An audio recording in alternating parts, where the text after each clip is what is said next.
It all started 15 years ago. At first, I only needed them when watching TV, and maybe a little classroom. Then, I got off into the wrong bus because I thought I saw the number. Then I started passing by acquaintances on the street. I realized that wearing glasses seems to be a choice. Then I needed bigger diopters, and bigger ones, and bigger ones. I had no idea when it would end. Until one day, when it happened. One evening, I was in the living room, watching TV. At some point, I fell asleep. When I woke up, everything was dark. I couldn't see a thing around me. I started screaming and crying. I thought the thing I feared the most happened. I thought I lost my sight. Someone entered the door with a candle. The lights went off in the entire building. This is why it was dark. I cannot tell you how grateful I was to see that grain of light. I cannot tell you how grateful I was to see something, anything. Distinguished members of the committee, I dare you to think of that one single thing that scares the brains out of you. And the reason it scares you so much is because you cannot control it. Maybe you're afraid that one day you or someone you love will lose hearing, or will end up in a wheelchair, or have cancer, or lose sight, as I'm afraid. We can't control those things, can we? But it's never too early to start thinking how to deal with them, if they will eventually happen. Into the Blind. This is the project we want to start with your help. It is a social and cultural enterprise, a different kind of museum, a different kind of exhibition, dedicated to people like you and me, but also to people with disabilities. I encountered this idea last month in a trip I made in the Czech Republic. It was an experience that totally changed me. Please try to picture this. You and 7 strangers. A door opens in front of you. Total darkness and a voice. The voice of the blind guide who asks you in English to step in. The door closes. Total darkness and the same voice. You will be here for 90 minutes.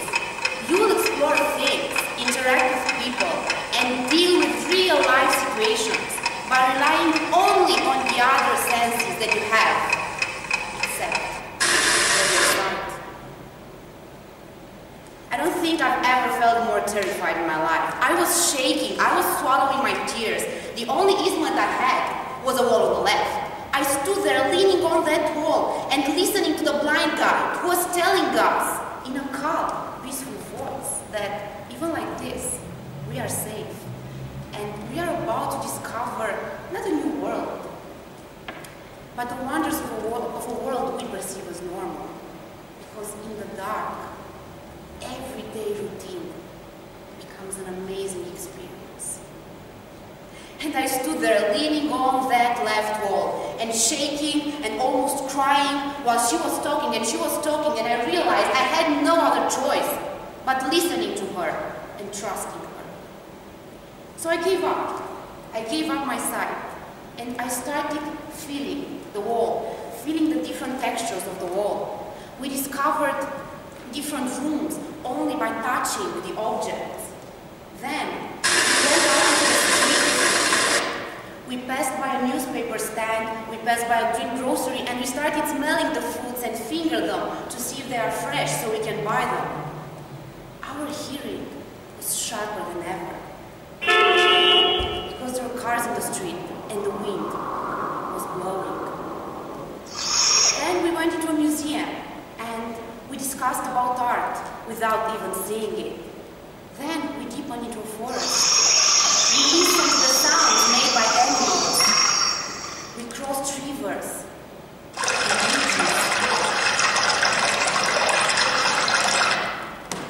We rested into a log house and had a drink in the bar in total darkness. We learned how to move, guided only by sound and smell.